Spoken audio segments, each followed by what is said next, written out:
right, everyone. How are you doing today? It is Sunday, September 18th. It's 65 degrees in Kitsap County. I hope that everyone is doing well. As you can see, it's the Civic Second with Jeff Campbell. How are you doing, sir? Hello. I'm doing great. I'm doing really good. Now, I know you haven't seen us in quite a while. Uh, the end of the summer is super busy with different events, NAACP fundraisers, 9/11, SOS. What else happened? Tara Simmons, uh, Champions of Justice. I mean, it just goes on and on. Islander Festival. There's a whole bunch of stuff going on the last 2 or 3 weekends. You know, the start of school. I got a junior high school student now. What's been going on with you, Jeff? Yeah, all that, and some other stuff, and yeah, it's been a whirlwind. Man, it's a lot. So, just a quick story. So my daughter, I have our phones linked because you got to watch what your kids are connected to. So she sends me an app permission for a Fitbit. Like, okay, I'm like, sweetie, I hope you're reading, and she responds to me, "Oh, I do indeed have a book that I started." Like, okay. That's Look, I great. don't know why you're using your UK voice at 8 in the morning, child, but she just makes me laugh. So, shout out to Layla for Yay. sure. Well, we got a great show for you. We have missed a few city council meetings, and so I encourage you to go on to the conduit where you can see all of the city council meetings, react, and then Jeff takes his time to segment the different subjects in the city council meetings, so you don't have to just digest and fast forward through an entire episode of the city council meeting. So again, we thank you for that effort, Jeff, because that's a lot of work and time commitment on that. Yeah. And as such, we're going to review the last city council meeting, and I think we're getting into budgets this week. True story. Uh, Almost. Well, zoning, which is a little Zoning. different. Yeah, Okay. and people may think that's budgeting, but it's not. So All yeah, right. we need to go there and I talk about like it. I that. like it. Yeah, absolutely. So, do you want me to pull up the PowerPoint first or the Sure. PE report?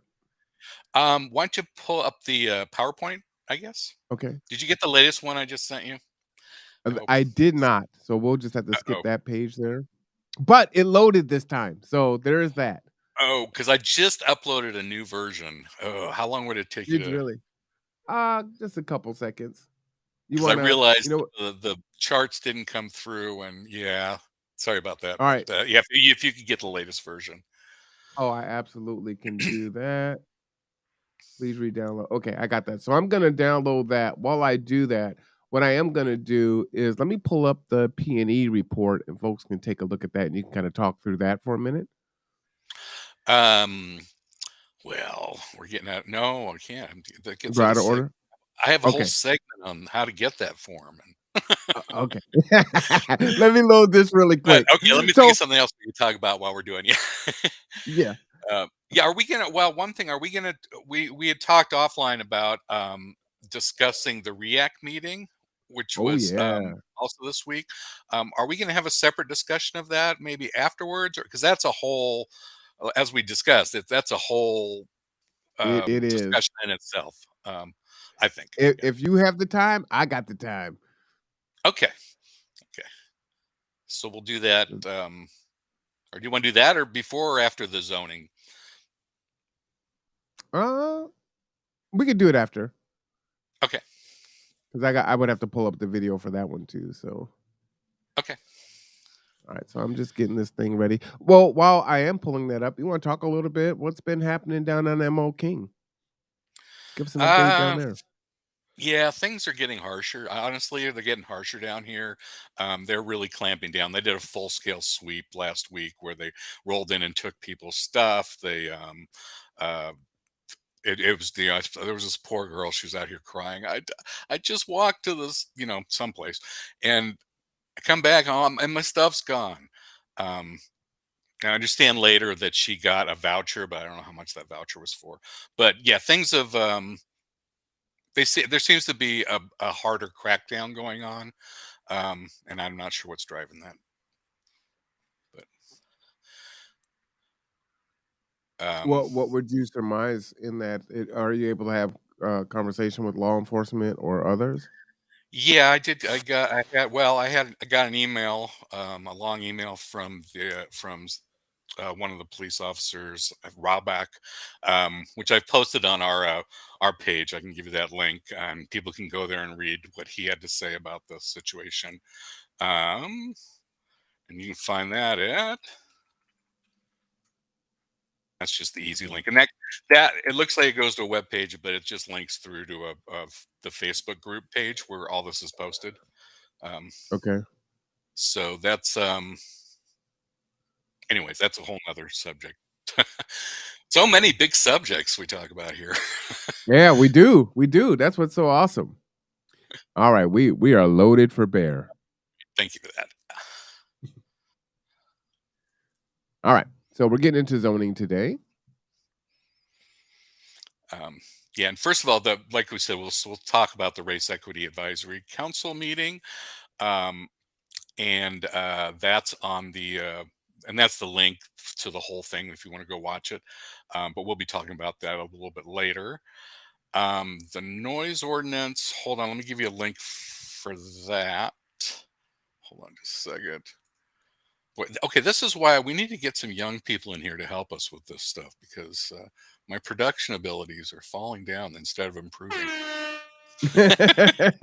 I'm all for the young people. Maybe you Yeah. need to do it for a class assignment or an internship. Yeah, that sounds like a great idea to me. Okay, so here's I would just go ahead and you can just play this first. I just sent you the Sure. link, and that's just a short clip that really it's not a super short clip, but it's a good. Jeff Coughlin goes into a really so this is about to step back. So the city council unanimously passed a noise ordinance. I don't know, a few weeks ago. Mhm. And then the mayor had a surprise veto of that. So he vetoed it. And then it went back to the city council, who then overrode the veto and then enacted the ordinance that they had originally enacted. Um, and so this video, I really like it because Jeff Coughlin goes into a really good summary of just the whole process. Yeah, you can watch it for yourself. I don't think it's too long. I don't remember. Do you see how long it's there? About 8 minutes. Yeah, is that okay? All right, Well, so you can yeah, use your yeah. I'm discretion. pull that up. Viewer discretion is advised. Your discretion, yeah.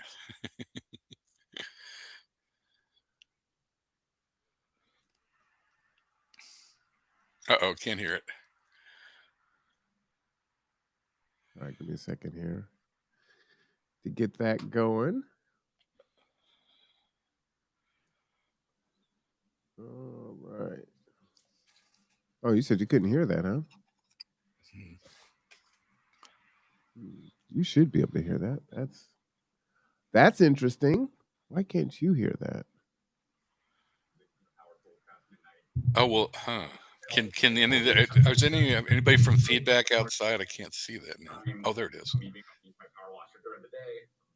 you hear it now? But Bremerton, also does. Yeah, turn up a little bit.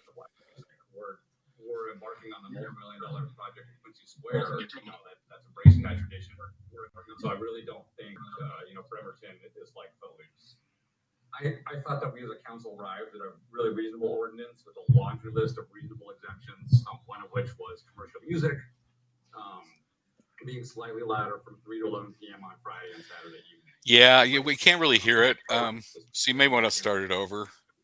So I want to do a little sanity check and just kind of review the timeline for folks of how this all started. So going back to November 2019, there's a Kip's Sun article that detailed a lawsuit involving Brother Don's and some nearby residents, and that it was already on council's goals and agenda to review the noise ordinance back there at the end of 2019. February 2020, parts of our noise ordinance were ruled unconstitutional for vague language. There was a comment by council that the city was going to address, as soon as possible. Of course, that was February 2020. So then the pandemic hit, which put everything on hold for quite a while. But it came back in 2021. So on April 14th, 2021, there was a study session on a new proposed ordinance. On May 5th, there was a public hearing. No vote, just a public hearing. 5 people spoke up. On May 19th, 2021, there was more public comment received. But ultimately, council voted down 5-2 that noise ordinance. And that had the 100-foot rule in it. It wasn't 50. It was a proposed 100-foot rule. There was obviously some issues we've talked about, what's audible versus decibel readers. But by the Kids Have Sun article, both council members Younger and Goodnow back then suggested relaxing noise regulations on the weekends for business. So almost exactly a full year went by to 2022 when it came back before us as council. So the Public Safety Committee on May 5th met to discuss it. The 100-foot rule remains, just like 2021, with some other changes. On May 25th of this year, we had a study session briefing on the noise ordinance. Council had some concerns, but wanted more public input, so we decided to hold another public input no vote meeting. June 1st, we had that meeting. We took public input and had discussion, and concerns remained about commercial music venues. On June 8th, we had another study session. There still was no proposal on the table to address live music in commercial areas. And so council ultimately, bumped it back to Public Safety Committee. The mayor said, quote, "Council, I think you're going to have to decide. It's going to be on you to determine the decibel levels will be and what days and hours of the week, and toss that out there." And the mayor also said, quote, "I need an ordinance. I need it soon." So it was urgent that we get something passed. So July 7th, the Public Safety Committee met to discuss the noise ordinance. Along with fire, police, and legal and council members, they came up with the exemption for specifically just commercial music on Friday and Saturday from 3 to 11 with that 200-foot rule. It went back to the study session on June 27th.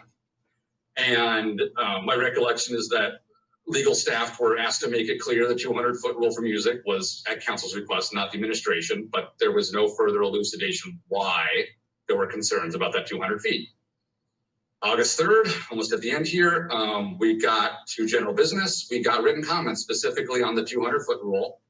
There was a letter in support from the... Yes, we can restart it. I'm going to restart it now. Sorry about that, everyone. And I'm just going to speed up just slightly. All right, sorry for that. I value having an effective noise ordinance. We've heard plenty from constituents who have issues with neighbors. I just wrote back to somebody this afternoon who had a neighbor using power tools past midnight. And I really also value all the exceptions that are included in the code, like marching bands and chimes, and me being able to use my power washer during the day. Fun. But Bremerton, also does have a rich tradition of live music. We're embarking on the multi-million-dollar project in Quincy Square. That's embracing that tradition. And so I really don't think Bremerton is like Footloose. I thought that we as a council arrived at a really reasonable ordinance with a laundry list of reasonable exemptions, one of which was commercial music being slightly louder from 3 to 11 p.m. on Friday and Saturday evenings. But I don't take a veto lightly, especially when it was against Yanos's decision. So I want to do a little sanity check and just kind of review the timeline for folks of how this all started. So going back to November 2019, there's a Civic Second article that detailed a lawsuit involving Brother Don's and some nearby residents. And that was already on council's goals and agenda to review the noise ordinance back there at the end of 2019. February 2020, parts of our noise ordinance were ruled unconstitutional for vague language. There was a comment by council that the city was going to address, as soon as possible. Of course, that was February 2020. So then the pandemic hit, which put everything on hold for quite a while. But it came back in 2021. So on April 14th, 2021, there was a study session on a new proposed ordinance. On May 5th, there was a public hearing. No vote, just a public hearing. 5 people spoke up. On May 19th, 2021, there was more public comment received. But ultimately, council voted down 5-2 that noise ordinance. And that had the 100-foot rule in it. It wasn't 50. It was a proposed 100-foot rule. There was obviously some issues we've talked about, what's audible versus decibel readers. But by the Kids Have Sun article, both council members Younger and Goodnow back then suggested relaxing noise regulations on the weekends for business. So almost exactly a full year went by to 2022 when it came back before us as council. So the Public Safety Committee on May 5th met to discuss it. The 100-foot rule remains, just like 2021, with some other changes. On May 25th of this year, we had a study session briefing on the noise ordinance. Council had some concerns, but wanted more public input, so we decided to hold another public input no vote meeting. June 1st, we had that meeting. We took public input and had discussion, and concerns remained about commercial music venues. On June 8th, we had another study session. There still was no proposal on the table to address live music in commercial areas. And so council ultimately, bumped it back to Public Safety Committee. The mayor said, quote, council, I think you're going to have to decide. It's going to be on you to determine the decibel levels will be what days and hours of the week, and toss that out there. And the mayor also said, quote, I need an ordinance. I need it soon. So it was urgent that we get something passed. So July 7th, the Public Safety Committee met to discuss the noise ordinance, along with fire, police, and legal and council members. They came up with the exemption for specifically just commercial music on Friday and Saturday from 3 to 11 with that 200-foot rule. It went back to the study session on June 27th. And my recollection is that legal staff were asked to make it clear the 200-foot rule for music was at council's request, not the administration, but there was no further elucidation why there were concerns about that 200 feet. August 3rd, almost at the end here, we got to general business. We got written comments specifically on the 200-foot rule. There was a letter and support from the community, and if I got it right, I believe the individual was one of the residents involved in the original, Brother Don lawsuit there, or who had issues with the noise ordinance originally, and they said they were happy with the exemption and they were glad that it was Friday and Saturday evenings only. The attorney for Brother Don thought the distance should be even greater and that it should be every day of the week. Some folks want it there, but it was reasonable. There were no objections by council, no comments by the mayor. It passed unanimously. And the mayor's veto. Yes. I'm gonna give you 60 more seconds, but perfect. I think you're about to wrap it up. Thank you. So the mayor's veto, I'm not saying any alternative proposal. It just suggested to go back 100 feet or even 50 feet, which I didn't understand. It mentions affecting 1,000 properties from going to 100 and 200 feet, but that, it's an extreme example of assuming there's a commercial music venue on every linear foot of the commercial district across the entire city. So I think it's, extreme and not reasonable. So wrapping it up, I gotta say, I don't think there's anything new or sudden about asking for a live music exemption. It's been out there for years. The mayor asked, told council that to come up with something. The Public Safety Committee did. We've had a public hearing on the 200 feet. We got feedback. This is about a dozen public meetings in total on this issue. So I'm open to changing my mind on it. If anybody out there has a different argument or new data, I know it's not perfect, but I think it's quite reasonable. In the mayor's own words, we need a noise ordinance. We need it now. I'm happy to, vote yes unless you change my mind. Thank you. Thank you, Councilmember Coughlin. Councilmember Fry. Yeah, Council Vice President, since I heard my name mentioned. Point of order. Point of order. Well, I just want to make sure that I get a chance at some point to. Sorry, point of order. No question was asked of the mayor. This is not the mayor's meeting. Well, I don't want to. This is an example of maybe the disconnect why the council. Point of order, Vice President Chamberlain. Can you rule on the point of order? So for today, Mayor Wheeler, I'm going to go ahead and ask Councilmember Fry to go ahead and speak, and then I'll give you an opportunity as well. Okay. Thank you. Councilmember Fry. Thank you, Vice President Chamberlain, and thank you, Councilmember Coughlin, for reiterating that process, some of which I wasn't involved in because it preceded my appointment. All that being said, I was shocked with the mayor's veto. I didn't see it coming. I sit on the Public Safety Committee. I was there for these meetings at which this was discussed. And I know Vice President Chamberlain chairs that committee. She also, of course, remembers all this. But I want to say that I asked specifically with administration there, represented there. I had the police there. I had the fire there. I had the people there I needed. I asked, was there any pushback on this from those departments? And I will quote Lieutenant Elton, who I respect very much, and so I take him at his word. He said, and I quote, "Will enforce any ordinance the council passes." Now, when I heard that at first, I thought, that's a pretty political answer, but I'm going to lob it right back and say, thank you. Thank you for that input. Once again, I'm going to trust that. I heard no other pushback. We invested a lot of time and a lot of discussion in this. It was a unanimous vote by council.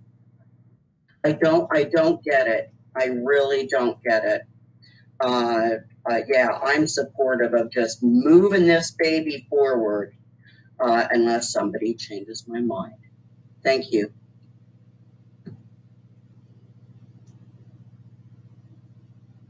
Yeah, so that's All right. so that's your civics lesson for. I'm not. I can't So remember. And we're explain that to us, if you would, Jeff. There's definitely okay. a civics lesson there. Yeah, that's And what I was then saying. recap what happened. Yep. Yeah, so it's interesting. I don't think there's ever. Well, not that there ever. I have not seen a veto before, and then a veto to get overridden.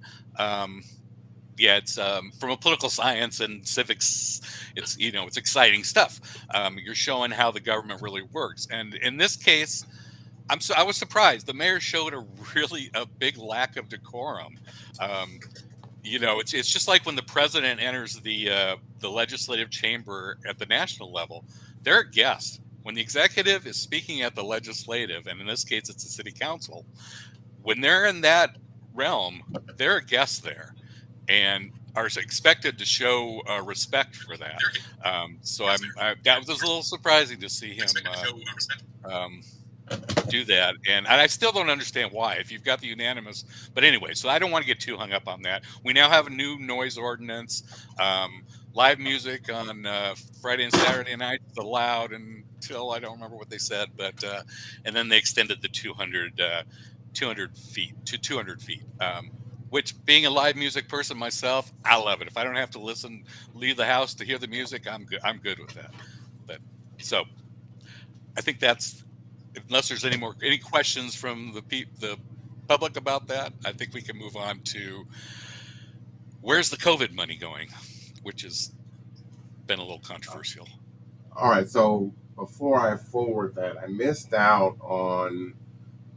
Did you respond to Lucia in the chat there? Oh, what's the sweeps? What's with the sweeps, and where are the people that were displaced by the fire at the Midway Inn? Yeah, I do not. I do not. Can you hear me? Yeah, I can hear you. Okay. Yeah, I don't know. I don't know. I don't have any more information on either one of those. I know people are looking into the sweep that happened down here in ML King Way this week and trying to document that some. I just was reading about the Midway fire. That's just devastating to hear. I think that was the major shelter for people now. So I need to look into more of this. I don't have much more to offer on that.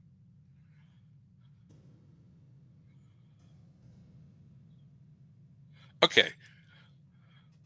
So, should we go back to? Yes, Lucia, it is live. I didn't want to interrupt your thought. Lucia's like, am I the only one here? Is this live? Like, yes. Is it live or is it Memorex? This is live. All right, so let's go ahead and jump back into this PowerPoint here. The money for sure. Yeah, and actually, maybe can I try sharing my screen here somehow? Where is it? Yeah, go ahead. Because I think this is one of the ones that changed.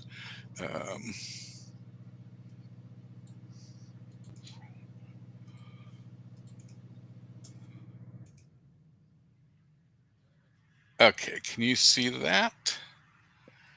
I can. There you go. I don't know how to put it on presentation size. Darn it! No, you don't need to share your screen. I'm here. Just tell me to forward the slide. There you go. Okay, is it showing up on yours? Let's see. Yep. Okay, good. Okay, so first of all, let me drop this in the chat. So where did this data come from? Because I'm getting a lot of pushback on that. What? This can't be true. Where did this data come from? And so let me just show a little bit of that. I just dropped in a link that you can share. So what I did was I filed a public records request with the city of Bremerton. And I asked the simple question of, can you show me how the ARPA funds, which are the American Rescue Plan, the COVID funds, how could you show me how those were spent? I then received back the document that I think you have, and actually, if you want to pull up the actual document. All right. So Here's the document. I'm really putting you to work here. Yeah. I'm ready today. So they Let's sent go. me this. They sent me this, the SLFRF compliance report. Blah blah blah. This is the official report that gets filed with the federal government to say, okay, where did the COVID money? How were those money? How were the money spent? And numerous people are filing. I've been doing these for the college, and it's just the reporting requirements. These are so tricky sometimes. So, but anyway, so this is the official report. It's up to through June. And if you scroll through it a little bit, you can kind of see what the raw data looks like that I received. So it talks about the project name. So we'll take that first one, the project name. And I don't know if people can read that, but it's the project name is, can I read that? The Small Business Assistance Bremerton. So this was supposed to be to assist small businesses. And you can see that it comes under the official federal category is negative economic. Yeah, the negative economic impacts. Right. And then the subcategory is the loans or grants to mitigate financial hardship. Right. And then if you scroll down, what is the next one is? Status. Yeah, maybe you could just read through those lines. Yeah, absolutely. So the status to completion was not stated. The total cumulative obligations not started. The cumulative obligations was $500,000. The total cumulative expenditures was 0. The current period obligations was 0, and the current period expenditures was 0. And then the project description was provide businesses impacted by COVID-19 small business assistance grants. So what this is saying is that by June 22nd, zero funds were spent for this assistance program. This is my interpretation of it. I'm still waiting to hear back from the city, and I would love to maybe have a session with the city to really go through this and explain this a little bit more. But my interpretation from that is that they said they were going to, they have allocated $500,000 for that. But as of today, or as of June, they have not spent any of the money. So now you can go back to the chart, and so then I summarized all of it.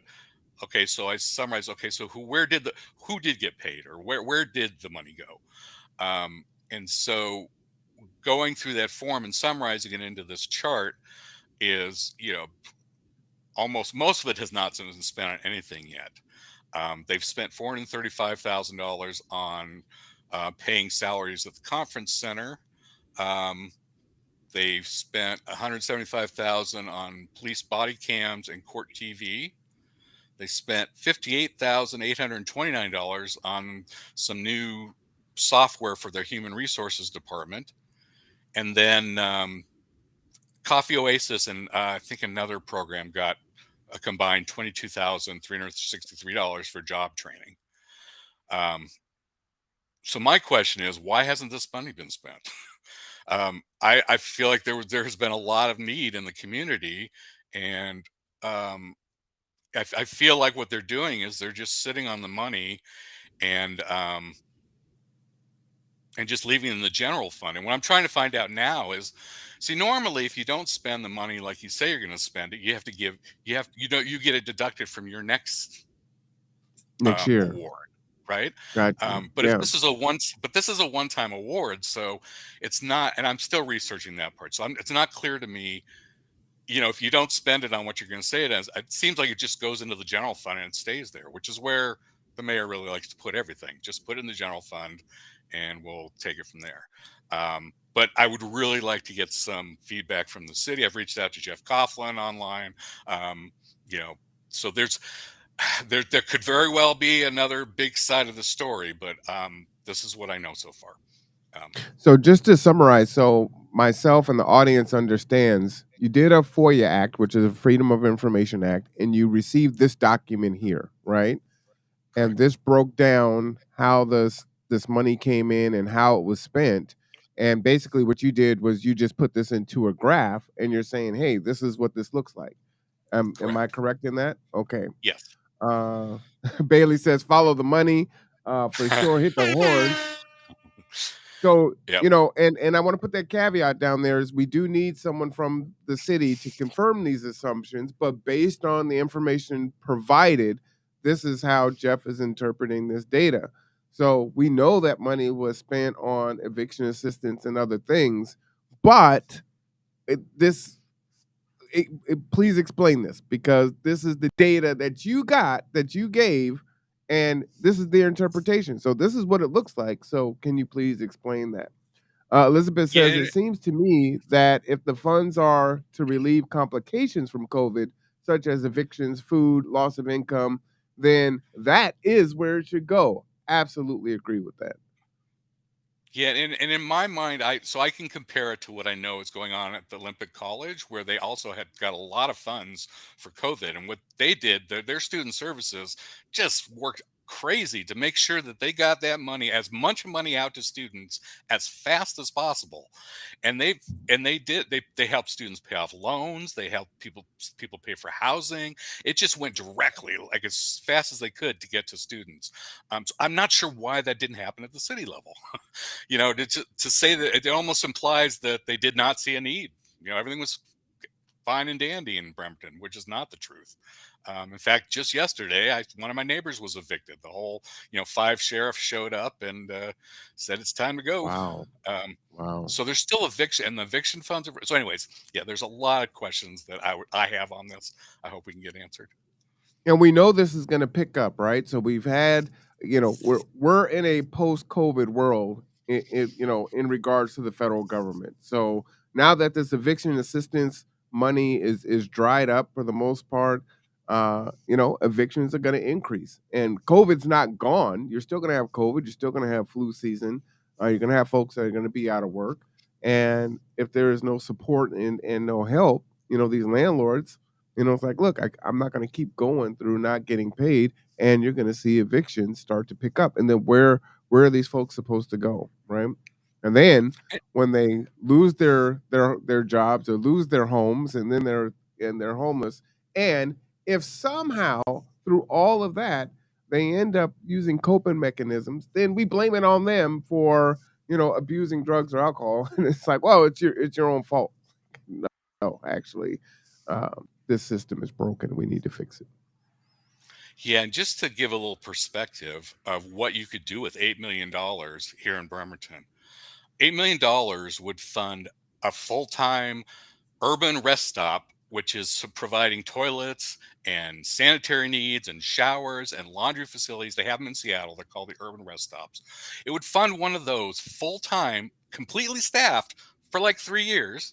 Plus, you could fund the old Kitsap Connect program that they said cost too much money per person served, that served the most needy downtown, that made sure that applied, that paid for full-time care workers and social workers. And it was I've posted a link on our group page about that program, and there's even a quote in it from the mayor saying, this program absolutely saves lives.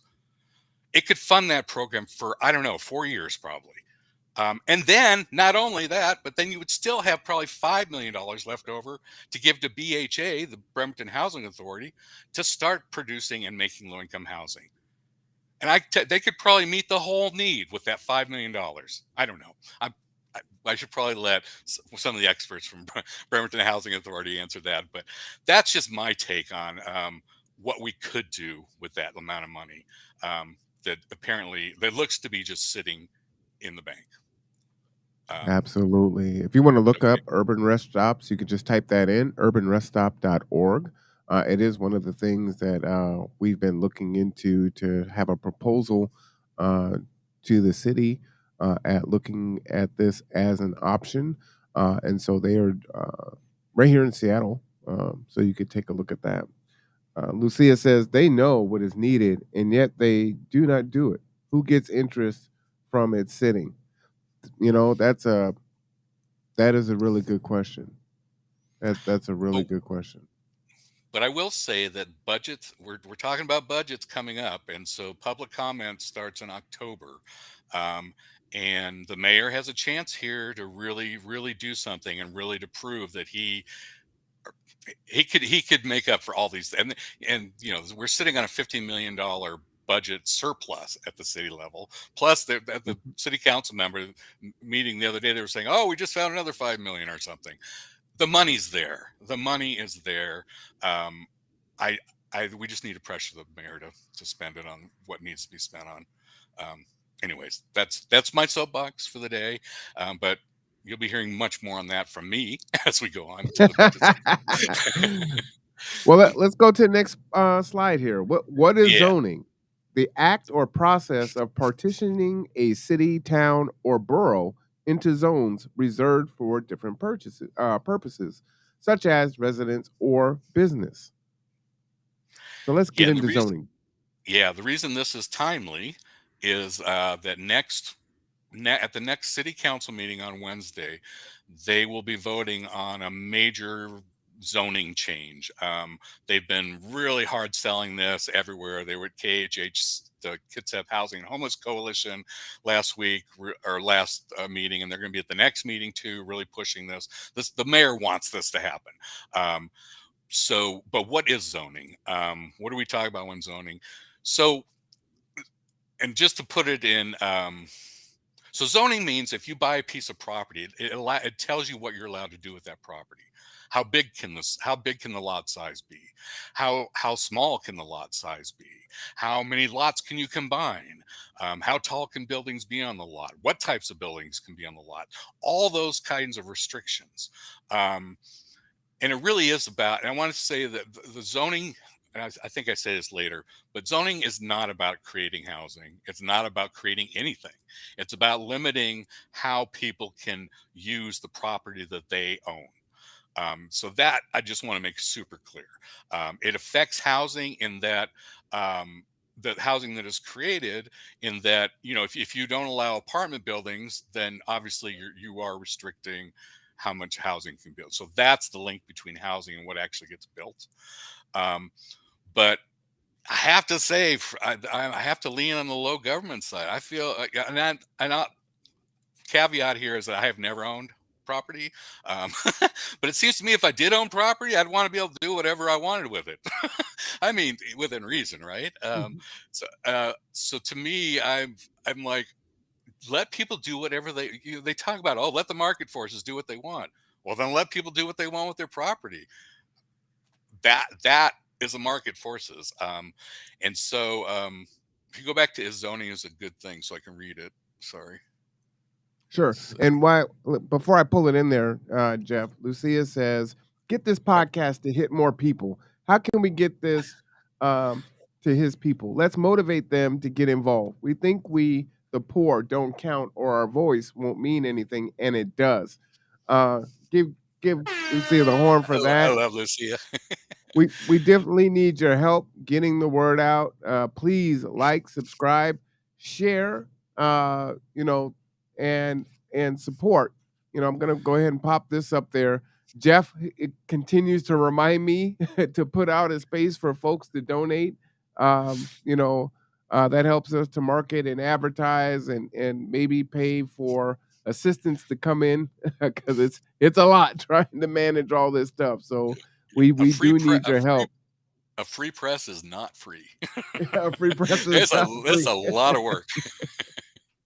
It is a lot of work, and necessary and really vital and important, right? Because a lot of this stuff is going on in the dark, and that's how they like us to be in the dark, not knowing, and then things are just happening. But we're trying to put an end to that. Go ahead, there, Jeff. Okay, um, so Houston, I guess, is the place that they don't have zoning. You can build whatever you want, and that's been a complaint. I actually went to the University of Houston, and that's where I got my graduate degree. And so I know Houston. I love Houston. I love the freedom down there, and it has its drawbacks. um, and they're having really bad environmental damages. Anyways, there are absolutely drawbacks to having a free open system, let anybody do what they want. The kind of flip side of that is someplace like Montgomery County, Maryland, which is interesting. I always point out Montgomery County, Maryland as one of the examples of really good community, city and county governments. But their zoning runs like 8 pages, and the entire the zoning code, just the summary, runs 8 pages, while the ordinance is 400 pages long. So Wow. try to figure out what you're allowed to do on your property in Montgomery County. You'd probably need a lawyer. I don't know. But anyways, so that's kind of zoning. So I think the next slide All gets right. So Elizabeth into. in the chat says Oh, zoning can work to protect from potentially dangerous building practices, but it also restricts heavily types of building that would actually house people. correct. Yeah, yes. Good point. Thank you. You know, one of the things that we could do to address, we need different thinking, you know, first and foremost. But, you know, why don't the federal government allow, you know, folks that are, let's say, on Section 8 or have vouchers to combine their vouchers and build communities in one Mhm. residence, or set up like you know, you have international students come over and the host family will host them. How about someone who is experiencing housing insecurity or homelessness, you know, pay someone that has who's renting to have someone stay with them and give them the supplement, right? Which would help both a struggling renter and someone who is unhoused. You know, and there's just different things that we need to think and try. You know, Yeah, that's my philosophy. Try it. If it doesn't work, try something else.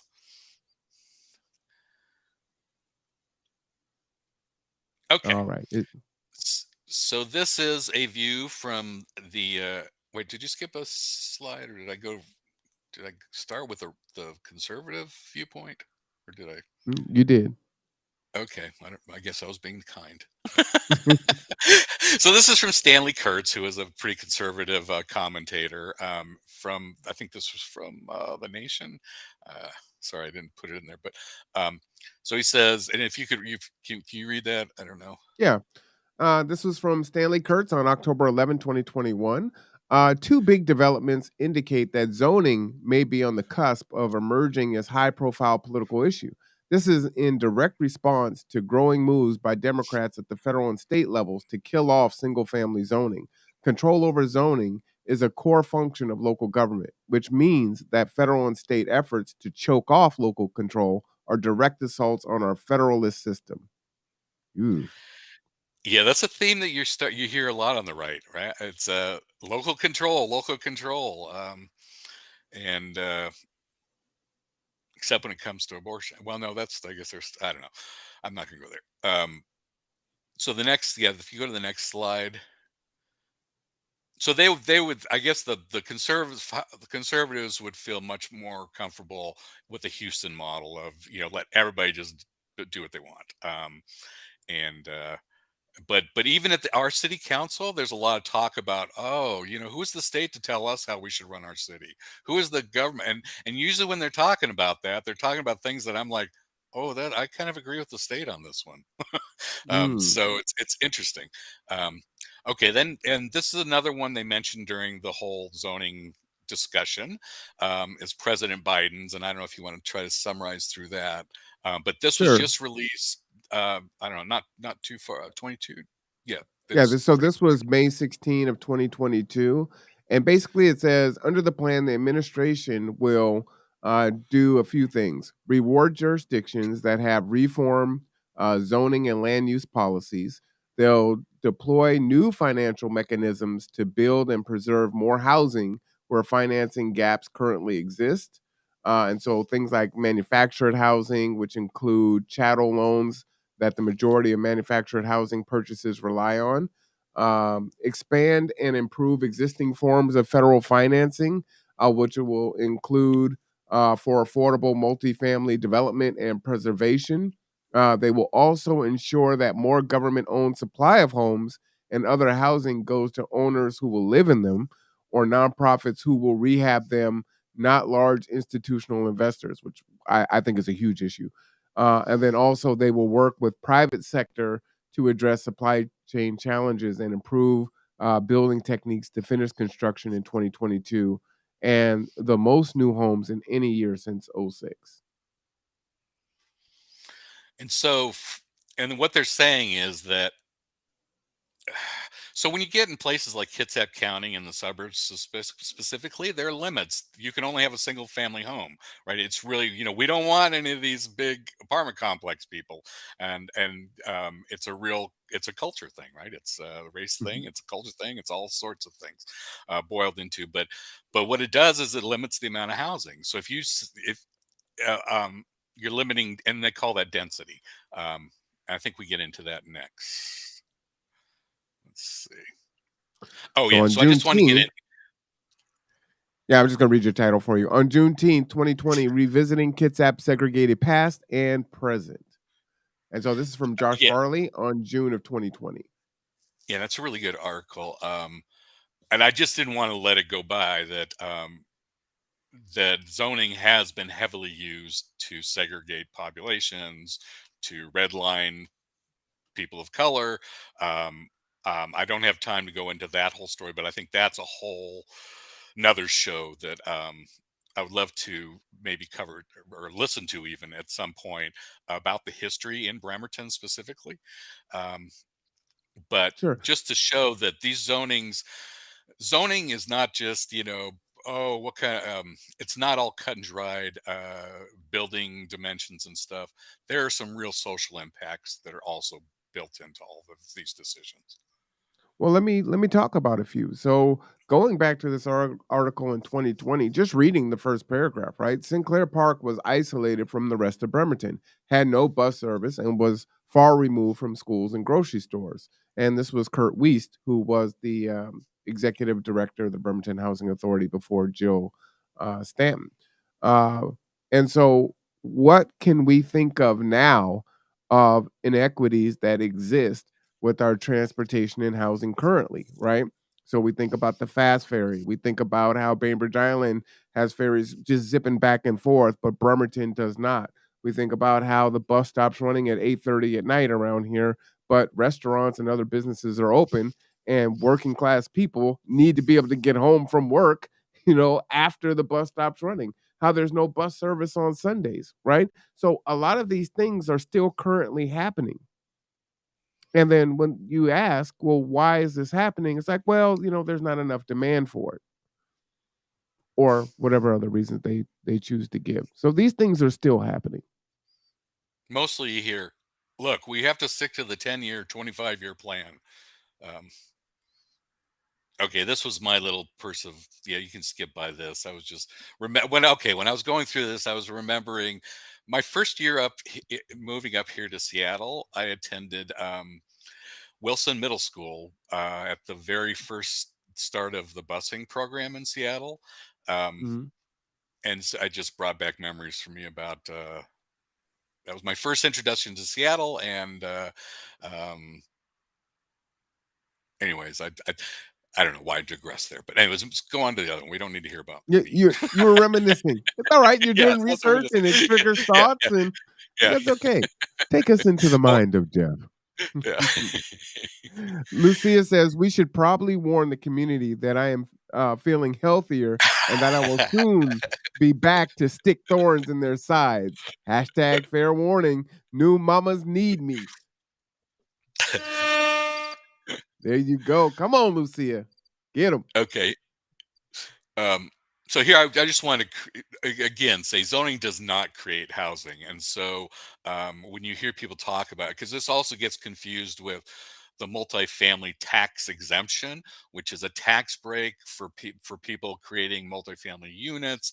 That again is a tax program, not a zoning. So zoning is specifically about things like, again, the minimum size of one lot, the maximum size of a lot, total number of lots that can be combined, how high you can build on that lot, how many units can be. And this is the big one that they don't talk about, is one of the, I hear over and over again, oh, they're not building because they can't, because of the parking. They're required to build parking. They're required to build like 1 or 2 spaces of parking for every unit of housing in the city. That is a zoning requirement that you build parking. Well, we don't need parking. We need housing. It's just creating more parking for no reason. And if you've lived in any downtown urban, especially in downtown, I'm not going to say for the whole city, but for downtown Bremerton, we don't need any more parking. In my opinion, the Navy Yard can build their own parking. We need housing. And if you look at places like any other major downtown, probably, Washington, D.C., New York City, wherever, people get used to not having cars pretty quickly if there's access to the things they need. And there's public transportation again. I prefer living in an environment where I don't own a car, where I can just walk to get things, where I can, maybe rent a car if I need one. And I've heard over and over again from housing advocates, that one of the big impediments to building more housing in Bremerton is this stupid parking requirement. So that's my other big thing. Get rid of the parking requirement. Let people build things without providing the parking. Anyway, so then I have a link down there to all of the zoning codes. If people want to look at it, you can see exactly what's allowed, what's not allowed, and things like that. All right, I will put that in the chat so folks can take a look at that. Okay, now we get to watch some videos. Oh, some videos. All right, well, I'm definitely going to pull that up. This is getting to, finally getting to their latest proposal and what they're trying to do with their latest proposal. And it's really, they talk a lot about the missing middle, and that is like townhouses and triplexes and things like that. Also something that's been pushed. But if you want to go ahead and play that video, the first video.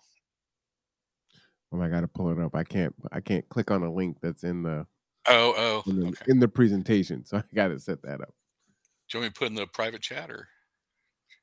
No, I'm almost there.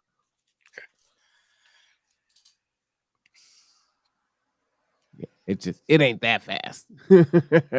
I'm good, but I ain't that good, Jeff. And I just saw Liz's question. Are the zoning codes within city limits only? How do areas outside of city limits compare? Interesting. They actually went into that. So yeah, the city is separate from the county. But there's all these county areas that are unincorporated areas within Bremerton, that are technically, they look like they're in the city, but they're actually part of the county.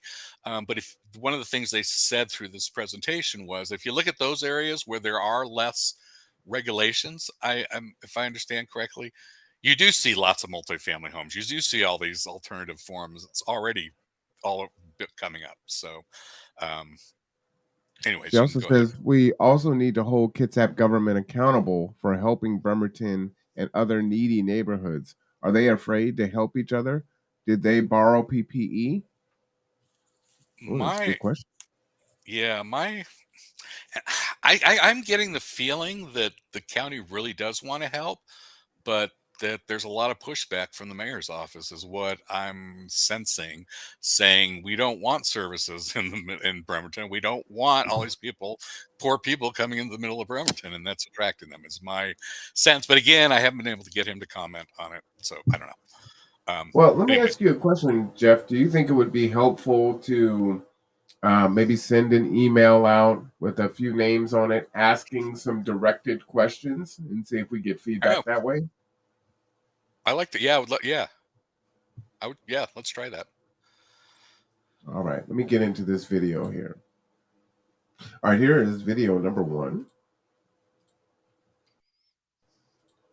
From a federal perspective, housing shortages are a nationwide problem. There is an administration announcement from the federal government which encourages these types of missing middle housing to address affordability. Specifically, they ask that we work, that they intend to work with state and local governments to boost housing supply by reducing exclusionary zoning. Now, this prohibiting of townhomes and duplexes would be an example of exclusionary zoning. And specifically, this document issued from the White House encourages development of 2 to 4 unit properties, particularly in low to moderate income communities and communities of color. Oh, pause there for a second. There was a lot of pushback to that from the city council. It's like, why are we only building these types in areas with people of color? Shouldn't we building them everywhere? And so there's an interesting conversation for that. Anyways, go ahead. So what's your thought on that? Should we build them everywhere? It's an interesting question. I think the way I'm reading it, they're saying build the housing where the people are currently. And people of color are in most need of housing, so that's where you should build the housing, is I think what the take is. But it kind of flies in the face of what I've kind of been hearing as the narrative, right, of housing, is that no, people should be all over the place, and why would you just put them in one? Why ghettoize, right? Why put people in one? I don't know. There's more to discuss there and look into that. I haven't had a chance yet. The state level, for the last several years, the state legislators have been promoting the idea of taking discretion away from local jurisdictions and mandating that all local jurisdictions allow duplexes, townhomes, and other missing middle housing in their single family residential zones. This hasn't passed, but it is a trend that we have seen from the state, providing direction to local jurisdictions on how to provide for missing middle housing.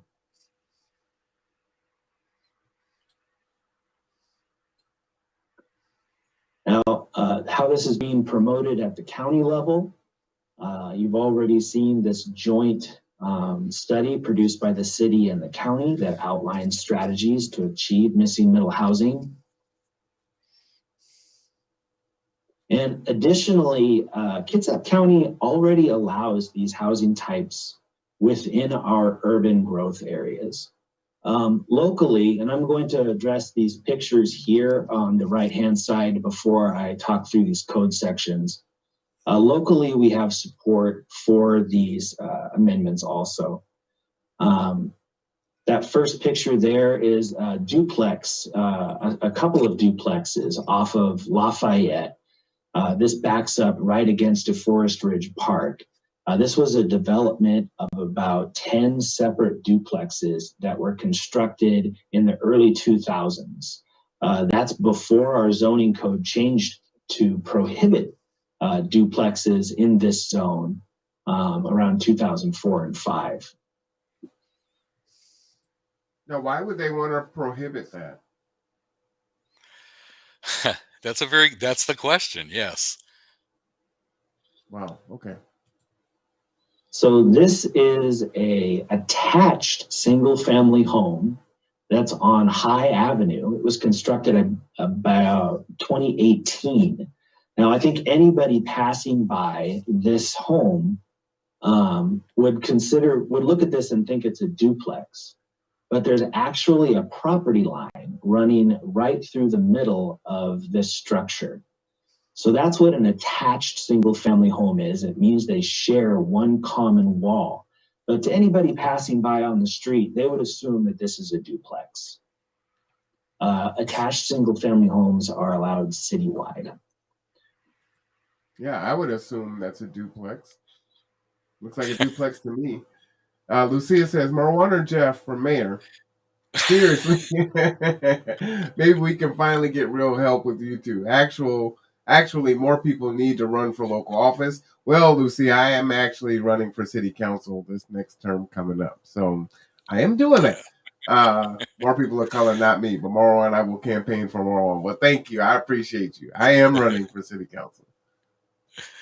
And lastly, this is a home with 2 accessory dwelling units currently being constructed on 13th Street by Bremerton High School. Once again, I believe anybody looking at this home would think that is a single family residence, when in fact, there are 3 separate dwelling units within that one structure. So, all right. So, Yeah, so help us digest that there. yeah, so that just to go to show you at the end there of yeah, what are we talking? It's just like seems to be getting the nitpicking of, and why you say why would they forbid? It's because they say they want to preserve the character of the neighborhood. That's what you'll hear from Michael Goodnow a lot. We really want to preserve the character of our neighborhoods. Well, that comes with some questions, right? Like where did that character? I don't know. Where did that character come from? Who is it? Is that character really serving the needs of the people now? Um, it certainly puts an emphasis on the status quo and says, and so why wouldn't you want to have, those beautiful, huge duplexes in your neighborhood? Because people want to have the idyllic neighborhood of one mega mansion and lots of area, right? I don't know, and horses and whatever their view of you know, a nice single family, their idea of the right character of a neighborhood. But okay, so the next link goes to existing non-conforming housing, and this will just show you that it's not like people have been abiding by those rules anyways, right? Yeah. All right, let me play that. Of the existing non-conforming housing that is only in the R10 zone. So no other zones are the R10 zone, I would say, is pictured in that kind of yellowish color. And duplexes, triplexes, and apartment buildings are there in orange in the low density residential zone already. So we have a current prohibition on these uses, but as the zoning has changed over time, this leaves behind buildings and structures that are now prohibited in those zones. All right. Yeah, so I hear that stuff and I'm like, this is just too much bureaucracy. I'm seeing why people are getting upset about all these codes and things and all. It's like, whew, maybe we should just clear the books and get back to what is the really important. And seriously, along those lines, after hearing all this, and I was thinking, I've been tuning out on zoning, but now that I'm hearing it, I'm hearing them wanting to pass the zoning. I'm thinking that this really deserves a bigger community discussion of what do we want our community to look like, Mm-hmm.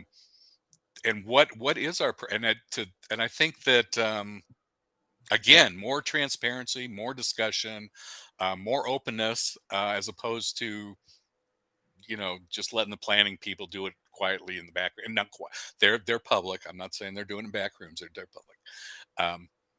Okay, the next thing, unless you have any questions about that. No, I was just saying, we have to get away from this antiquated, paradigm of how we used to do things. And it's like, oh, it's the good old days. Make America Right. great again. Right. And it's just, we're in a very different time now. And I think it's really important on why you need new blood in seats of power and decision makers, because folks want to hold on to things. And I'm not saying that tradition is bad, but you have people who are in need, and you're holding these things back for what? That's my thought on these golf courses. I mean, golf is great, but I look at this prime real estate that is sprawling, right? That is manicured to the T. That's like you can provide so much, housing just on a few golf courses. Would probably cut housing. Well, if you did it nationwide, I think you'd eliminate homelessness. But I would assume you could probably cut it down by 50% if you were strategic on how you built these golf courses. Just saying. Okay, the next clip is they talk about the big thing is this bonus density for religious organizations. And to this, they've added the Bremerton Housing Authority. And what this is that they can build a little more they can build property with more density than is allowed, but they wanted to set a limit on them because they didn't want them going crazy and getting unlimited, density here as religious organizations. And density is, so how many units per square feet? So is it an apartment complex? Is it how many units and how tall? And so you can go into this a little bit. Organizations. So this is a mandate from the state of Washington that we provide a density bonus to religious organizations, specifically RCW 3670A 545.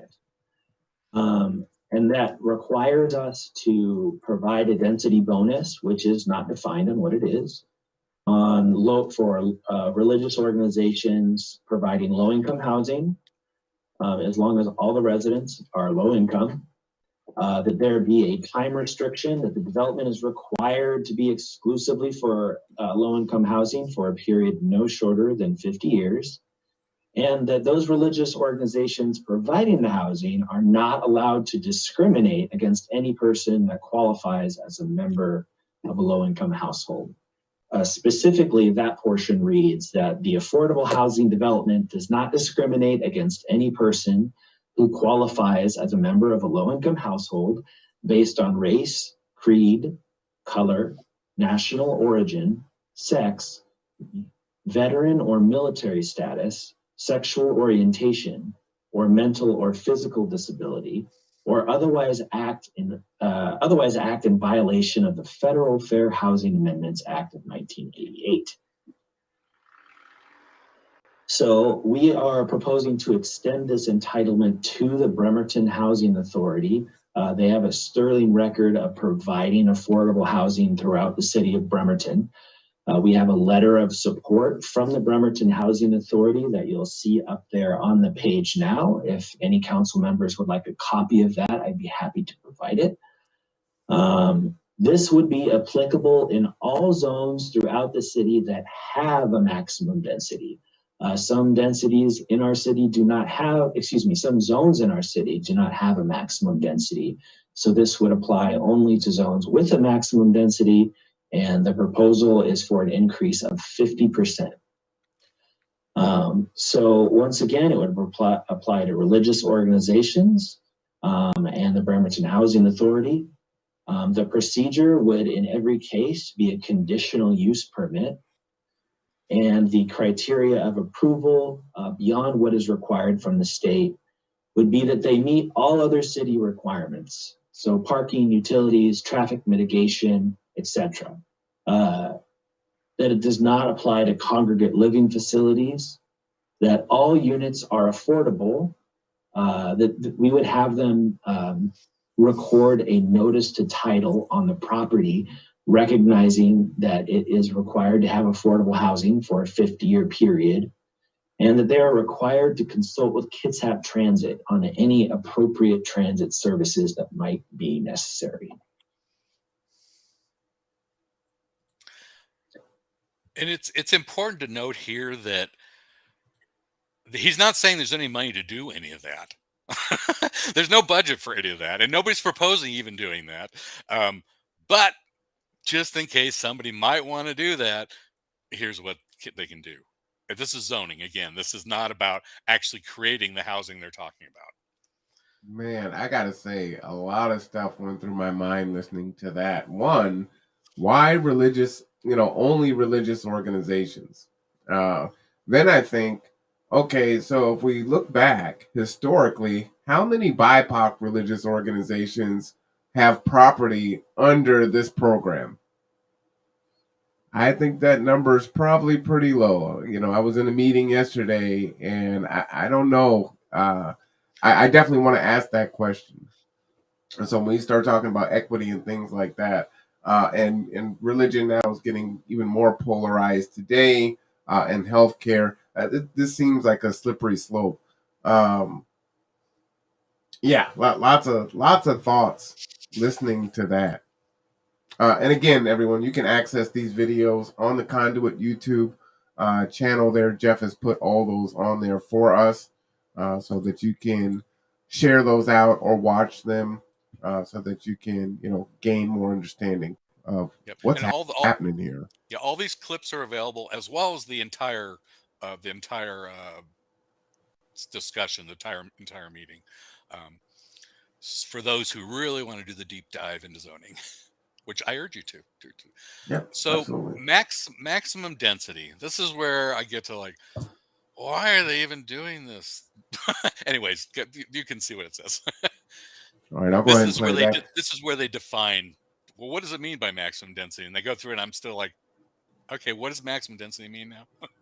But Lucia says, our leadership, cops, and all public servants should look like our community. Our community is growing, and POC will be the majority in time, if not already, as it is in the rest of the country. I have seen the slow shift in all these years. Now I don't have to travel for good Mexican food or anything. Hashtag Marwan for city council. Thank you, Lucia. The last modification for proposal, as we looked at allowing more compact development types, like duplexes and townhomes, we considered how that might work with our current definition of maximum density. So we currently get a lot of questions from customers who come to DCD and wonder how many units that you can build on their lot. And it's not a very plain spoken or common sense approach that we currently have. Currently, maximum density means the maximum number of dwellings allowed per the net buildable acre as stated for each zone. We're proposing to change that word net to gross, and for these reasons. A gross, so our example comes from the R10 zone. 1 acre equals the potential for 10 dwelling units. And that's how most people assume that it works when they're coming to the city. Oh, I have 1 acre, that means I can build 10 units. That's not how it works. So a net acre means that you would have to subtract any roads or easements or critical areas or critical area buffers from that overall parcel. And that the resulting amount of land, that is what you are allowed to have the number of units from. So this little pie chart here shows that 1 acre, but once you subtract, in this hypothetical scenario, 0.3 acres, you're left over with a much smaller piece, a 0.7 acre with 7 dwelling units instead of what you might assume would be 10. Now, as we're proposing more compact development types, it makes more sense to change this definition. When you're developing single family homes, as you might see in example 1, each one of those structures requires side yard setbacks and other setbacks from other structures. This means that single family homes require more area in order to develop them. They each have their own private driveway. They each have side yard setbacks that push those structures farther apart. Well, if we're considering allowing townhomes and duplexes, that is a much more compact development type that you can build in a smaller amount of land. So in example 2, we'll say that this is half an acre, and so you could develop a potential of 5 dwelling units. In example 2, if that lot is encumbered by a wetland or wetland buffer, utility easements, you might assume that you could build 5 dwelling units, and there's potentially room to build 5 dwelling units. But based off of our definition of net acre, you would only be able to build 2 dwelling units. So it's been challenging to explain to property owners over time how many dwelling units they could have based off of our current definition.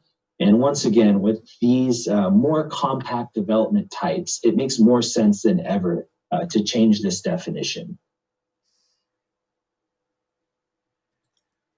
And what I want to say to that really quickly is, again, he used the word we, how we define. So change the definition. It's so easy. Change it. Yeah, and so I come at it thinking, why have maximum density at all? Somebody wants to build a Singapore-style tower in the middle of Bremerton, bring it on. But again, they get into characteristics, and people say, "Ooh, I don't want a big tower in the middle of our city, even if it will house everybody."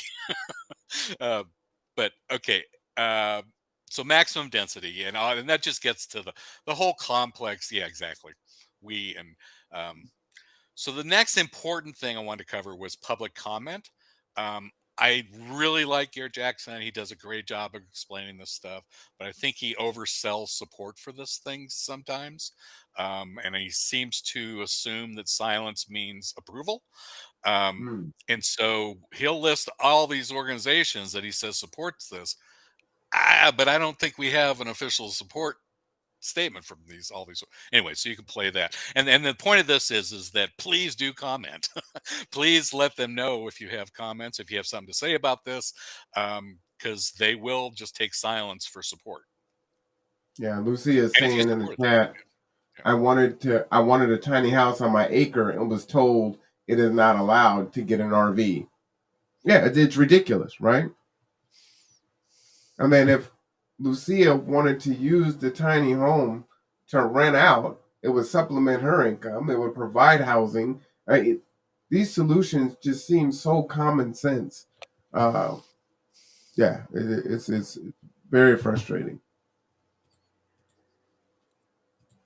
Okay, so we did a fair amount of public notice in regards to these amendments. We had several planning commission meetings, the first being in April. And then I presented these changes to the Kitsap Housing and Homelessness Coalition in May of this year. In particular, we chose that association because it includes the Bremerton Housing Association, Kitsap Community Resources, Housing Kitsap, and some other religious housing organizations as well. So this was the shortest route to getting in front of as many housing organizations as would be interested in this update. We provided an update to the Kitsap Building Association in July. The Planning Commission had a workshop in June and then a public hearing in July. The city sent out an e-news, that's Facebook, Twitter, and other electronic sources, September 2nd. A mailer was sent to religious organizations about the density bonus on September 2nd as well, and later emailed as well. This is the notice that we sent to the religious organizations. There's approximately 40 within the city. And we also sent out today and tomorrow. It was a little too big. It was about nearly 7,000 property owners. We sent out a mailer today and tomorrow to all property owners within the R10 and R18 zones for the current proposal. Now that included a kind of trifold document that you'll see up here on your screen. Once again, just kind of relaying what the proposed amendments were. And to get back in front of those housing organizations as well, on the day of the hearing, I'll be presenting to them to let them know that the hearing is that evening and providing them with an update from the last time that we met.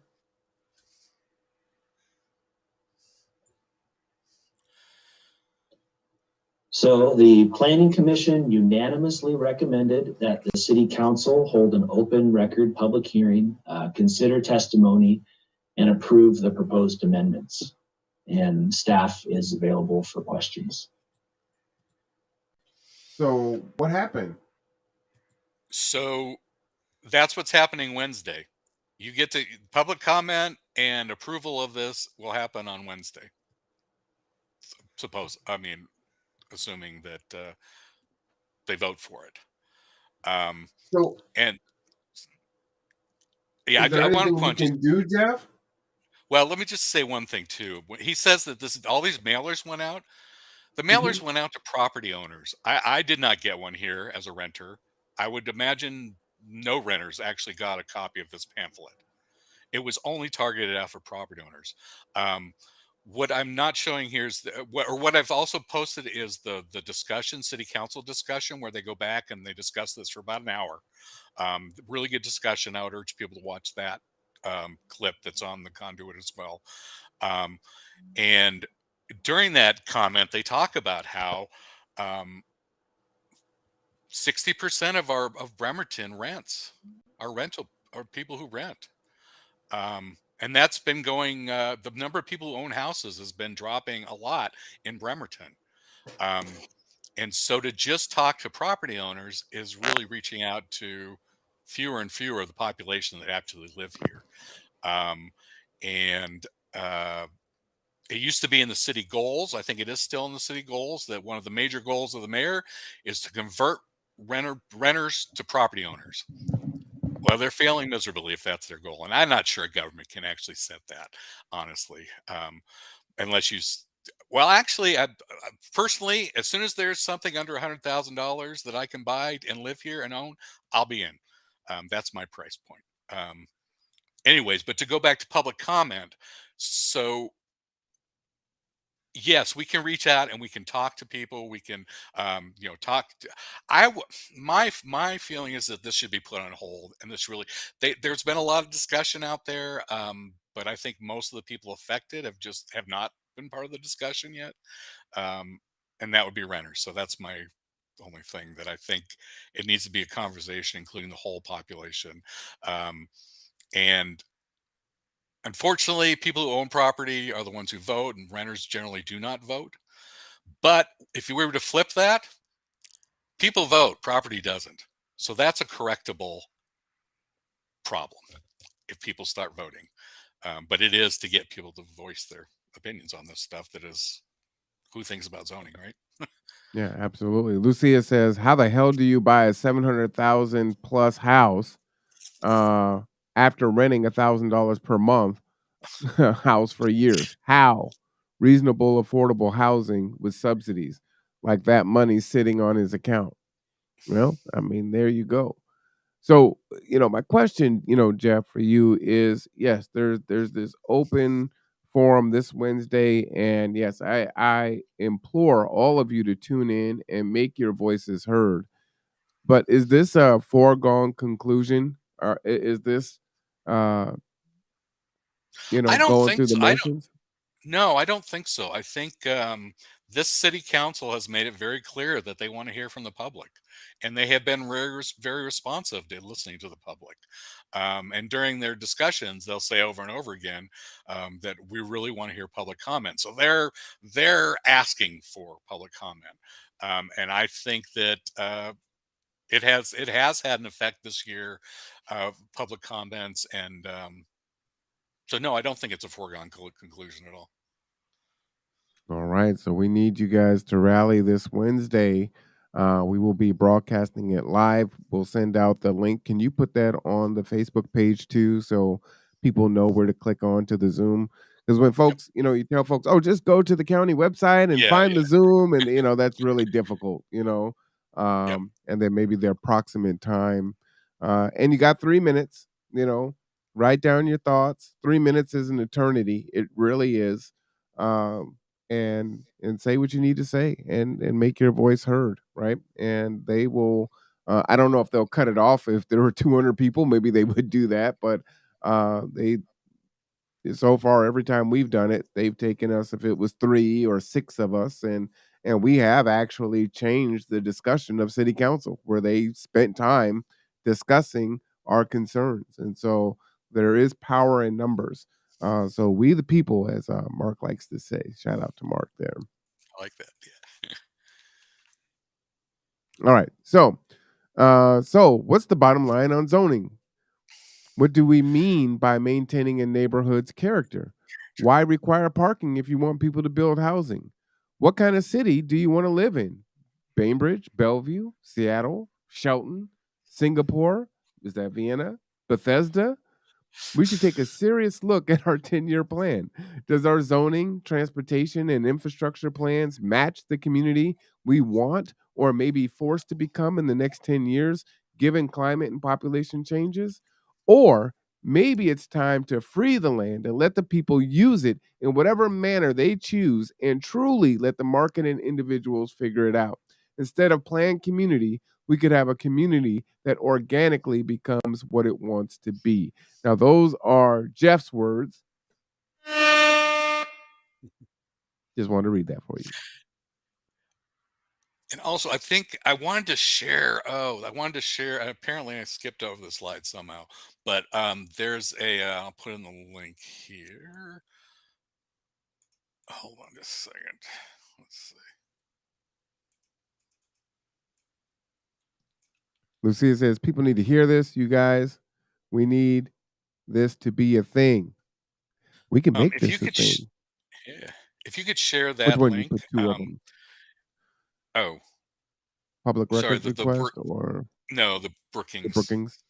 So this is Okay. a study from the Brookings Institute, which is they're known as a fairly middle of the road, not too biased organization in terms of research and what they do. With a capitalist, well, anyways, I'm not going to go to my far left interpretation, but anyways, this article is a really good article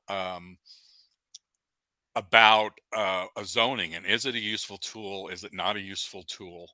And goes into just a lot of the stuff I've been talking about here. So I would urge people to. It's not that long a read. And if you scroll down to the bottom of the page, they kind of have a bottom line. Like, how do you know if your zoning is doing what you want it to do?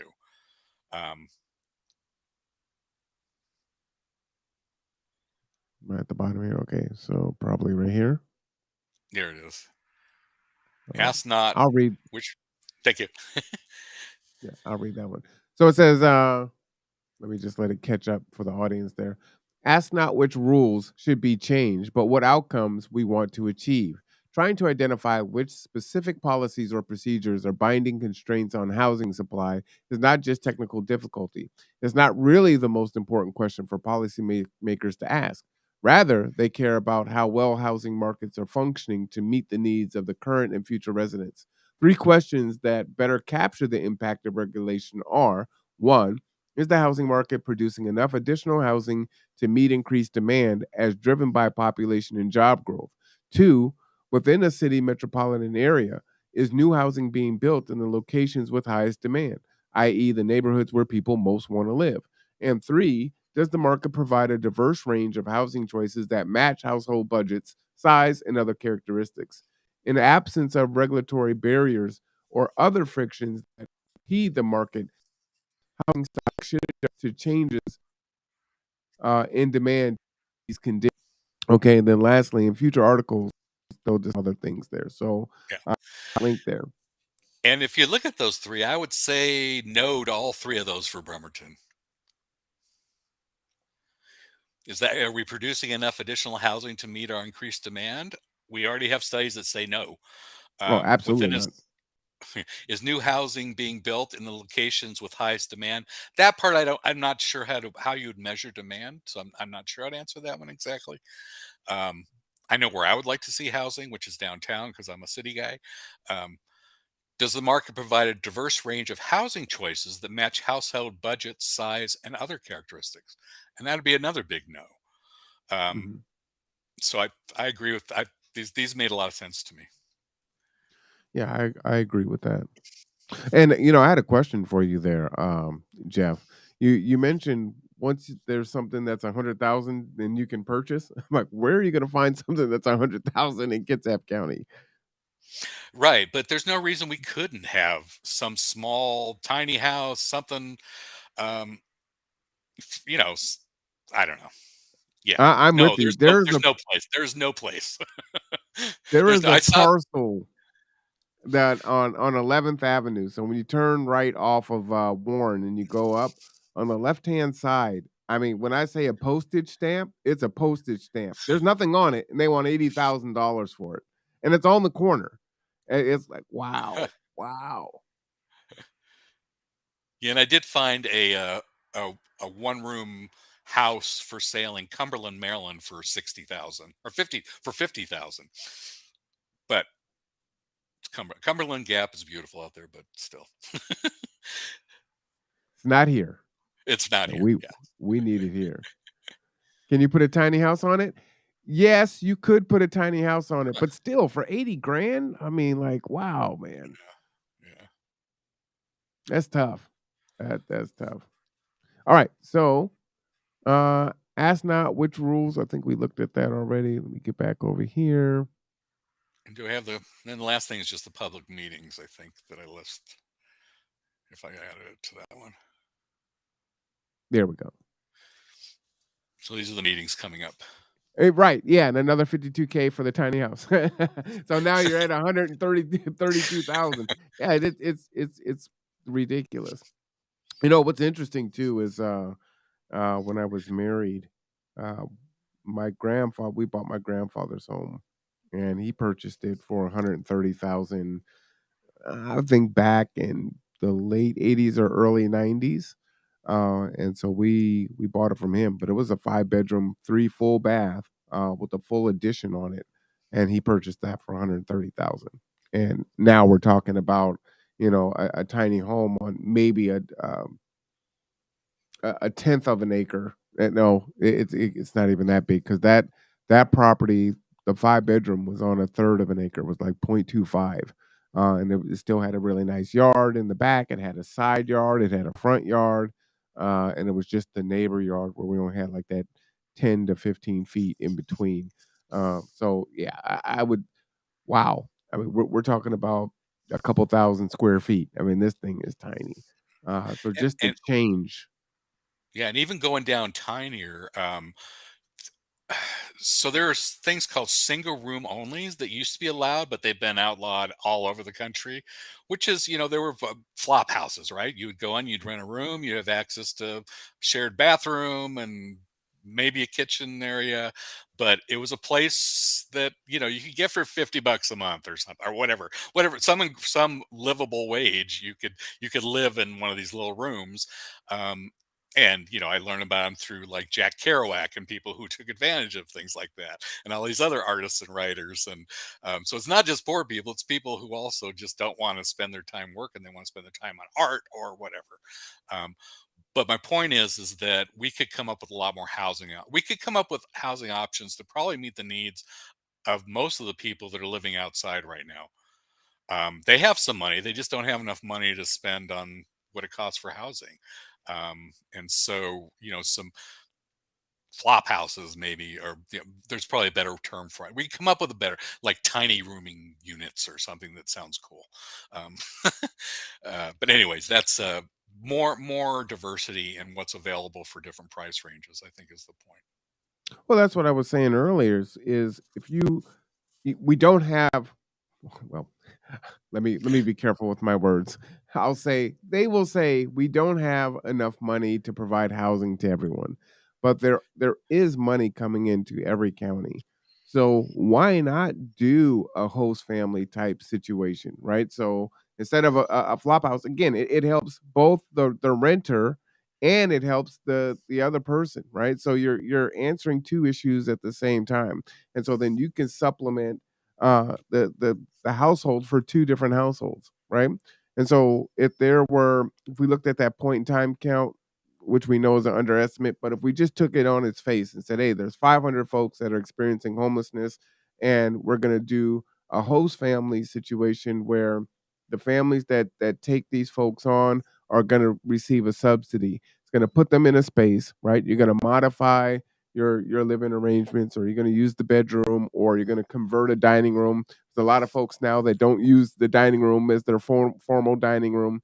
Growing up, we only used it for special occasions, but people use space on how they need to use it. And now it's like I can actually pay my rent. I'm not falling behind, right? And this person is supported and they can get on their feet, because that takes time. That takes months and sometimes years, and you build community. Again, we have to try different and new things, and invest in that, and put our money where our mouth is. put our money where our humanity is, and find where our humanity is. And Rediscover again, it.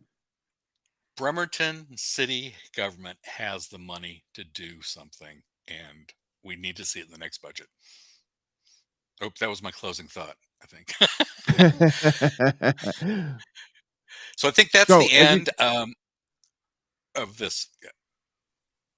Yeah, I was just gonna say, the next meeting is this Wednesday, September 21, and it will be a virtual meeting. The You can click on that link here, but what Jeff is gonna do is put it on the Facebook page, and let me just go ahead and come over here because I should do the same too, so folks can have at least that. All right, so let me see. It won't let me use it as a clickable link. Put that in the chat before it ends for me, Jeff, and then I'll put that in there so people can I'll take that link find it right now. so they can click on that. And so the way that it goes, you have a city council meeting, then they have a study session. It's always good to listen to that, while you're working out or in the garden or on the bus or whatever, so that you can stay informed and you know what's going on. Lucia says, that is successful though. Look at the halfway house around here.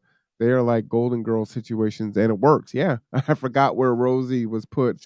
Michelle Fleetwood runs it. Yeah, absolutely. And it was perfect for those that get crap in Social Security, absolutely, or other income. Each room was 500, still high for about 5 people in a house. So many single people living in huge houses that can help and don't. Yeah. And we transport, and we have a lot of folks like that who are clients of G2, and the Golden Girls piece is just that. So you'll see the relationships with some of the older women and the younger women. And so it's great, right? There's a chance for mentorship, and sometimes that mentorship is both ways, right? So the older woman is able to provide some wisdom from her lived experience, and maybe able to help with um, raising children, and then the younger mother or single person, if she isn't a parent, is able to help with technology and other things and to navigate, and it really just creates its own ecosystem. So yeah, shout out to Michelle Fleetwood and all the folks that run programs like that. So again, we're not even creating something new. We're just expanding and building on ideas that already exist. Not hard, not hard. And if there are folks that have special needs, there are families out there that have cared for parents or children or significant others that have those needs, and so you already have experts that exist that can help. Give them the subsidy to help support, and then provide services to that house. Right?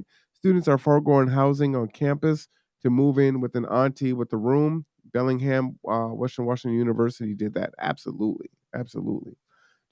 We just need to support that. We've got to think of different ways, and we're not going to make it right. The direction that we're going into, before we're able to really make a fundamental change that's going to stick, where we can watch society change for the better, we're going to have to find some ways to fill those gaps until folks can get into office and make these policy changes that are really going to change how this country operates, right? And I think a lot of the power comes from the bottom up. Like, a lot of people think that it comes from the presidency down, but it's I think it's the opposite. Elizabeth says, as long as people with warmth, running water, a place to rest, uh, and a safe place to be and think, then let's do it. Let's do Lucia, it. Lucia says, wow, imagine government tapping into the wisdom of these nonprofits. Yeah. We the people. I'll say that again for sure. Man, Jeff, this was a great Yeah. show. Do you want to go into the react? Do you want to do it later? I would like to do that later, I think, All because right. I'm a little We tired leave it now. on a high note, And I'm also wondering if we couldn't get Daryl back for that, for a little more, or maybe even some members of I don't know. I think I would love maybe some members of the community committee that that haven't been on the show even? I don't know. Yeah, It'd be I nice can to reach expand out. that conversation, I think, We can beyond reach out to what I think. Daryl or Aaron or even Naomi. Yeah, yeah. Because they, she definitely Yeah. felt some kind of way about how she was treated and brought on, and that's a whole nother issue. And it goes with this, right? It does. So, It does. all right. So stay tuned for that. We'll send some emails out and reach out to folks and see if they'll come on and talk about the last React meeting. If you haven't watched that, I definitely encourage you to watch that. React is the Race Equity Council, or for city council, allegedly. in theory, that's what it was supposed to do, to look at things through a racial equity lens, and none of that stuff is being done right now, and it appears that the city is doing everything it can to ensure that that doesn't get done. And I think there are some provocateurs that are positioning themselves as supporters, and it is coming off as the opposite of that. So if you take a look at that, if you find that link in the Yeah, YouTube, I was just gonna look for that link. yes, I can put it on there. But there have been agents that have infiltrated the Black Panther movement, the King movement, every movement. They will send folks in to dismantle these programs. And when you watch this, it will be hard to not see and wonder if that's what's going on. It's incredible. Yeah, it's Can a I just pain. play a snippet? Can I just Okay. play a snippet? Just one little snippet before we go, because it's like, holy smokes, man! This It is was painful for me to it's watch. The whole thing was just painful, and yeah. it's bizarre. So I'm gonna find the spot here. Let me just get here. Bear with me.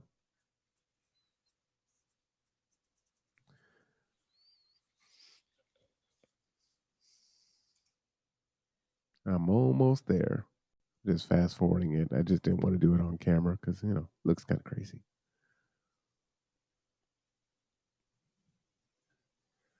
All right, so we're gonna just play this little bit right here. Between committees that do not allow public, like for instance, public safety does not have public comment. So can you tell us briefly the difference between the two structures and how maybe my understanding is that might be a way for us to kind of be unbound a little bit.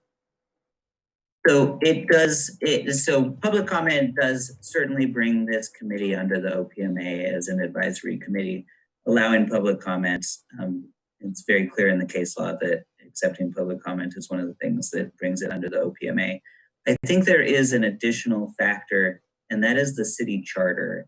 The city charter requires that every committee be open to the public, and every committee meeting be open to the public. And so in addition to the OPMA, I think regardless of whether the committee accepted public comment, it is still subject to that charter provision, which requires that it be an open meeting. And I'm not saying we should be some kind of closed door meeting making decisions without full transparency. Because we should have a full, we should have an open meeting. And I just, my understanding is that, okay, just learning a little bit more about this. Like, for instance, if one of the committee members breaches quorum, then they're personally financially liable if somebody reported them, right? And I was bringing this up not because there's haters out there that are looking for excuses. So am I correct with that analysis that if somebody does break OPMA as an individual member, that they're personally financially liable if somebody reports them?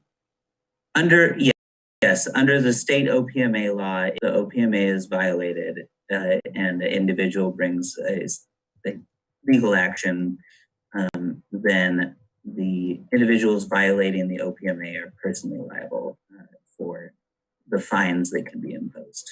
You are correct about that. Is this still in place as an open meeting if we did not allow public comment? Now, let me add a caveat. Not allowing public comment does not mean that we can't invite special guests to come speak, right? Like, we can invite anybody we want to come speak or share. But but does it change things if we don't allow public comment? If public comment is not allowed, then I don't believe that this committee would be subject to the Open Public Meetings Act of the state of Washington. Thank you. That's all my. Go ahead. I was just saying, with the inviting speakers, I would need to. I've not looked into this. There's another provision that would bring the committee under the OPMA, and it's taking testimony.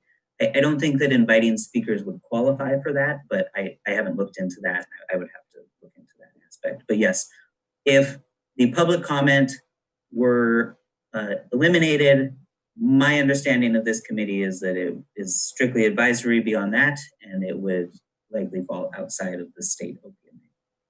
And so that might be one way to unbound us in a sense from, now you talked about, I'm sorry, I know I said that was my whole question, but it's not. So that's one way that we can kind of recuse ourselves from a little bit of liability while also kind of making an avenue for us to be able to, without making decisions, have conversations with each other. Am I wrong in that? I did. Yes, I believe that you are correct that it would remove the OPMA liability that exists there. Did y'all hear that? So how can we be held accountable to anything the other committee's doing when in all the other committees, the city and the council? Mr. Riley, can we please continue with this conversation? This is the conversation. Yes, but we're trying to do it like in the regular fashion. I will be happy. That's the problem, and Mrs. Markland. That's the problem. You're trying to confine us to like every other committee, but in every other committee, like I was getting ready to say, the city is involved and the mayor is involved, not just the council. Mr. Riley, I'm happy to yield my place in line in the queue to you. Riley's gone. All right. Thank you, Anna. I'm gonna go ahead and just kind of end my portion, but basically the reason that I ask those questions, y'all, is because other committees that I'm on, we don't accept public comment. So I'm going to pause it there to give you a little bit of context of what's happening here. What you have is continuous attacks from citizens that want to dismantle REACT. And so REACT is trying to, and there's a lot of other issues too, like the way that they were formed. There's questions on, was it formed right? How do you bring on new members? And so in the corner there, Mr. Jetty is the city attorney. And so he is there to answer questions for city council. And, you know, there's a discussion and there's some questions. Now, the last two meetings that I have watched, what I have seen is, and folks will call it the colonized way of doing things, right? We're having a discussion, we're asking questions, we're trying to gain understanding, and the facilitator of the meeting is standing on this ceremony of, you're out of order, this is how things need to be done. And now if you look, you have this race equity council here, and they'll talk about it later because Glenna was upset. Well, everyone was pretty much pissed off at the way that Anna Mockler handled the situation. And this isn't the first time that she provokes and antagonizes Darrell Riley in this way, right? Which is why he is not going to continue on REACT, right? And so this is what happened to Leslie Dawes. This is what's happening to Darrell Riley. And so these tactics and strategies happen, right? And we can watch it over and over again. This is disgusting behavior to do that. And you will, when you watch this in its totality, you will see the rest of it. Jeff, do you want to jump in here on that? You're muted. So sorry about that. No, I don't have anything much to add to that. I would love to see a conversation with especially the citizen members on all this. There's a lot. Yeah, there's a lot here. And again, this isn't the first time. I've seen this in REACT meetings where she has been facilitator. And to me, you know, and then if you look at the last REACT meeting, they went to city council to vote to keep the language of racial equity lens. and she voted against it. It's like, so how do you sit on React and then vote against its own interest? This does not make sense to me, right? But then maybe it does, if you know what I'm saying. This person should not be facilitating the React meetings, period. But please watch the rest of it. We will come back. I will reach out to Daryl and Aaron and Leomi, and Jennifer has been on the conduit before. I haven't met Quinn yet, and I do need to meet him. And I don't think I've met Sarah either. So Sarah's reach out to amazing. Sarah. They're all So- really good. I will reach out to all of them. Actually, I have reached out to them through an email to come on to have our big discussion on housing, which we're pushing until October. But you know, like I said, Jennifer has come on, and she was going to come on another time, and then we couldn't get our times together, and that was on me. So she's been more than happy to come on and have conversations. Aaron is he's definitely coming on. He's just super busy, so once I catch him, he'll be on. But yeah, this is important, right? And this is that accountability piece and that advocation that otherwise, you know, budget and policy is made without looking at things through a racial equity lens, right? And it will catch those things on multi-housing and zoning and why would you do this here and why would you not do that? And that's what's missed by not having some oversight there. But it can't be tokenized oversight where it's like, yeah, okay, you looked at that and oh, great ideas, good job, team. And then they just go on and do what they want to do anyway. So it can't be that either. But I encourage you, there are 2 spots that are opening up. Is I think Aaron and Sarah's terms are coming to an end here. They've only extended themselves to the next meeting, which is October 13th. And then they will go from there. But I think their terms end at the end of the year. You know, I can't speak for them, but from the tone and their frustration, it would be surprising if they continued on, right? And we need their powerful voices. Naomi is new, and she will need support for sure. And you know, we need folks there. We need folks. It's not going to change if we're constantly asking. We have to be the ones that are writing and making the policy. I guess I'll leave it there, huh? That's the final word, huh? Yeah.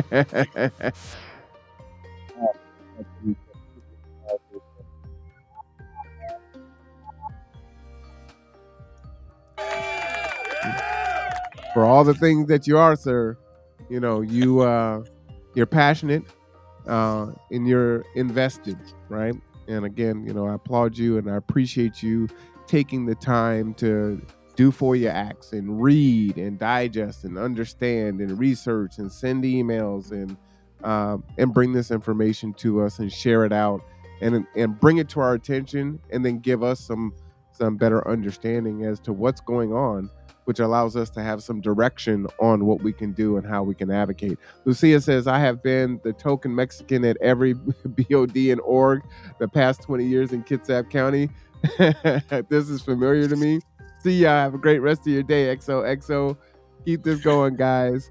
Like, mi genre needs you. All right. Shout out to Lucia and everyone else in the chat, Elizabeth and Bailey and Rob and everyone else that's watching today. We appreciate you. For Jeff Campbell, this is the Civic Second. I am Marwan Cameron. This is the Conduit Network, everyone. All right.